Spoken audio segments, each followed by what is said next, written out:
वे लिखते हैं, हे जलधर, यदि महाकाल के मंदिर में समय से पहले तुम पहुंच जाओ तो तब तक वहां ठहर जाना जब तक सूर्य आंख से ओझल न हो जाए। शिव की संध्याकालीन आरती के समय नगाड़े जैसी मधुर ध्वनि करते हुए तुम्हें अपने धीर गंभीर गर्जनों का पूरा फल प्राप्त होगा। ये संध्या आरती जिसे कालिदास ने सराहा है अत्यंत महत्वपूर्ण है, क्योंकि ये वो प्रहर है जब सभी देवी देवता गंधर्व यहाँ उपस्थित होते हैं।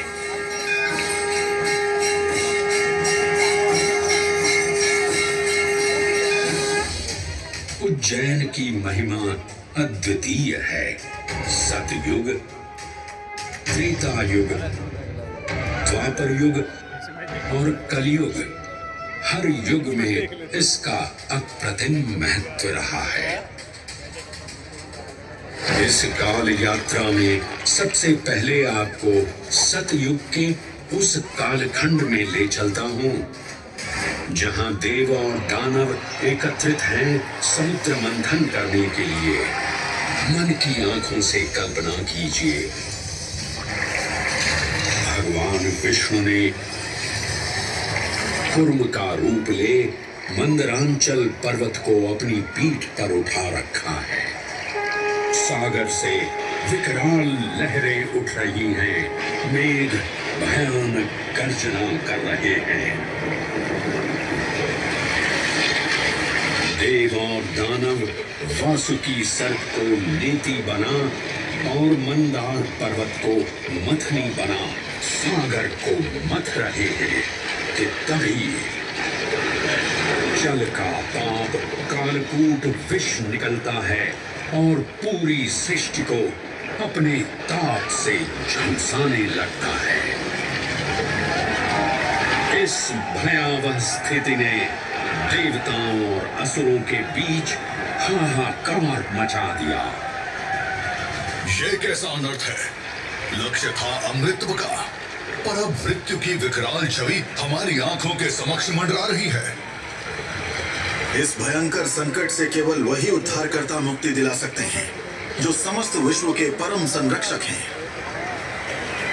तभी सब महादेव की शरण में जाते हैं और पुकार लगाते हैं, ओम नमो भगवते रुद्राय। और फिर तुष्टा महादेव भक्तों की गुहार सुनते हैं, कैलाश से उतरते हैं, विष को अपनी अंजलि में भर अपने कंठ में धारण करते हैं।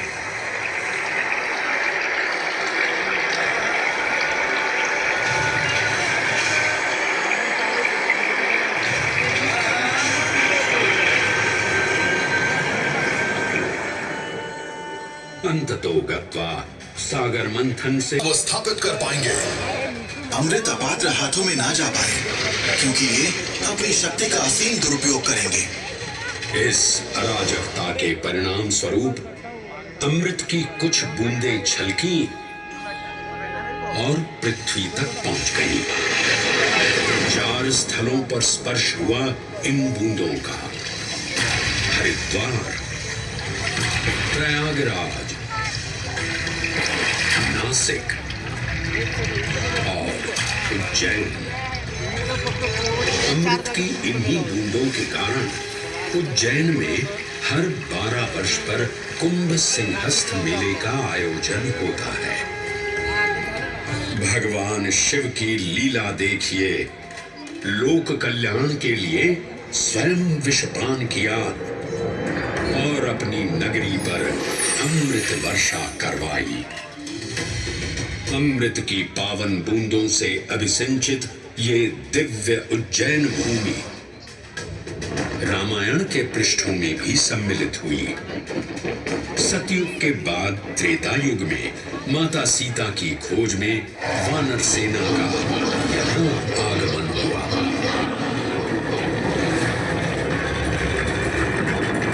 समय की इस यात्रा के माध्यम से अब प्रवेश करते हैं वाल्मीकि रामायण के किष्किंधा कांड में। जब वानर राजा सुग्रीव अपने यूथपतियों से सभी प्रमुख स्थानों पर जाने के लिए कहते हैं और उन्हें अवंती नगर यानी उज्जैन जाने का आदेश भी देते हैं।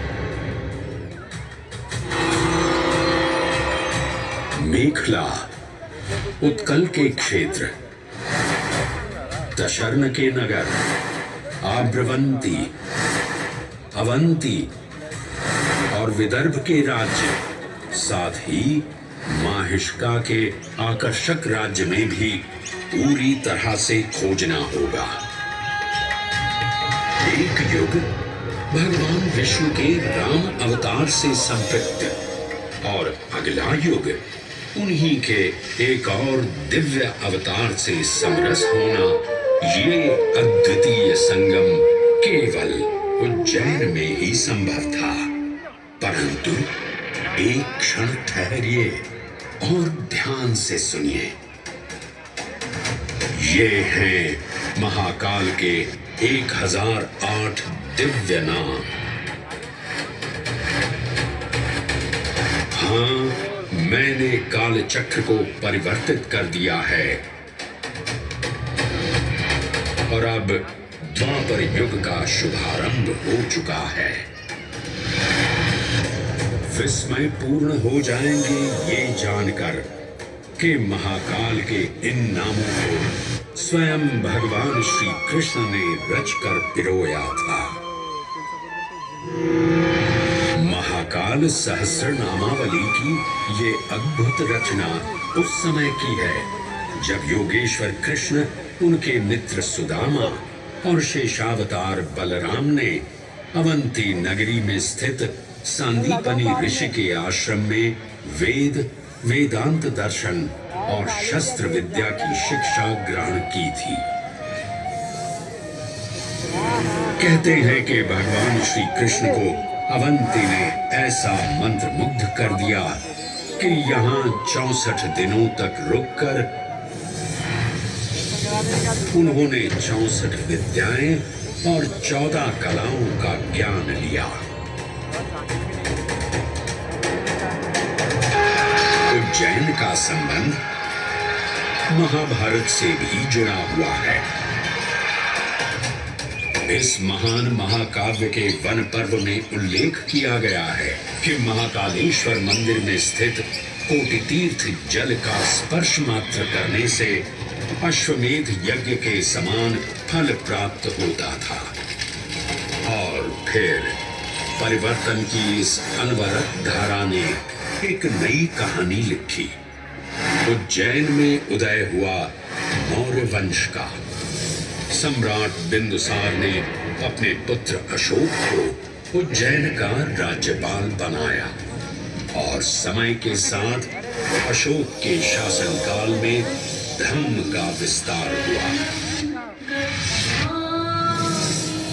मौर्य वंश के पश्चात विभिन्न राजवंशों, सम्राटों और नरेशों ने उज्जैन की सेवा की।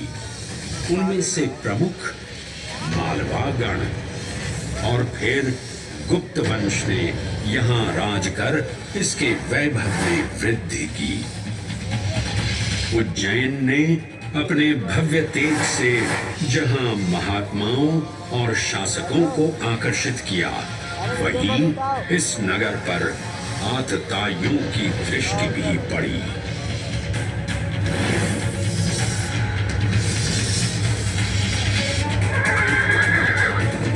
शक मध्य एशिया की खानाबदोश जनजाति थी जिन्होंने उत्तर पश्चिमी और मध्य भारत के कुछ हिस्सों पर आक्रमण कर अपना शासन स्थापित किया।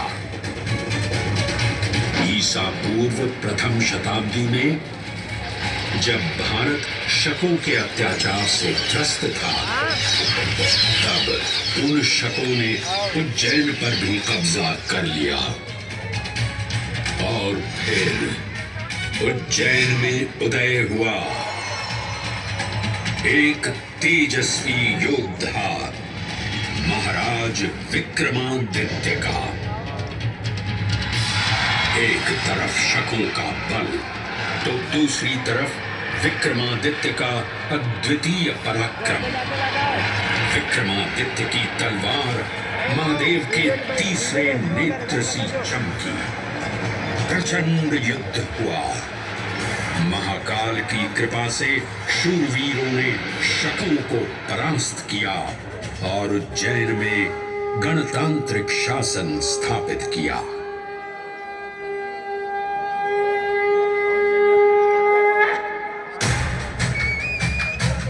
इन्हीं महाबली विक्रमादित्य की राज्यसभा महाकाल मंदिर में ही प्रतिष्ठापित थी। आज भी इस मंदिर की घंटियों में विक्रमादित्य की वीरता और शौर्य की प्रतिध्वनि गुंजायमान होती है। राजा विक्रमादित्य और शकों के मध्य हुए युद्ध ने उज्जैन को काल चक्र से अभिन्न रूप से जोड़ दिया, क्योंकि जिस दिन उनको विजय प्राप्त हुई उस गौरवशाली उपलब्धि के सम्मान में एक नवीन पंचांग का शुभारंभ किया गया, विक्रम संवत पंचांग। आज भी कई हिंदू पर्व और धार्मिक अनुष्ठान विक्रम संवत पर आधारित हैं।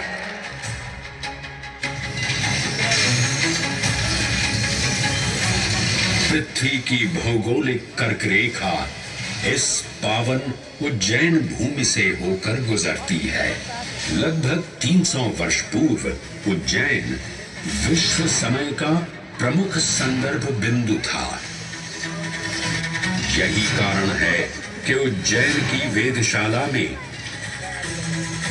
वराहमिहिर, आदित्य दास, ब्रह्मगुप्त, आर्यभट्ट और भास्कराचार्य जैसे महान विद्वान अनुसंधान और अध्ययन में तल्लीन रहते थे। खगोल शास्त्र का केंद्र, महाकालेश्वर का आवास, जगत गुरु कृष्ण की नगरी, विक्रमादित्य का राज। जयति जय उज्जैनी, वैभवशालिनी नगरी उज्जैन।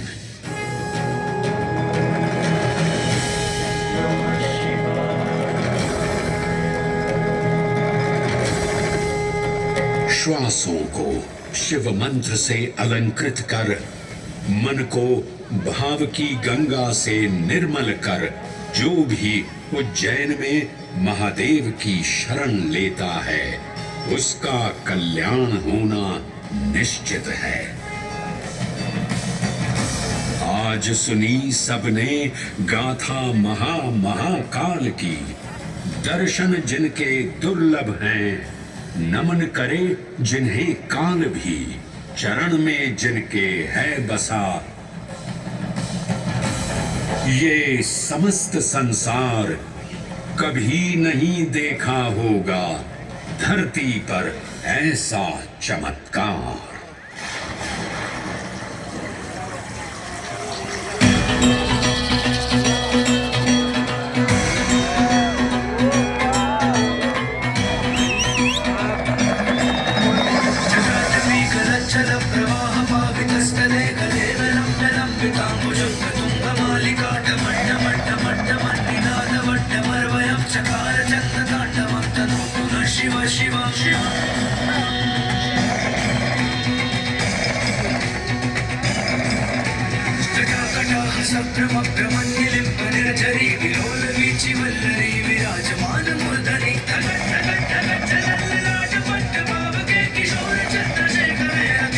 क्षणम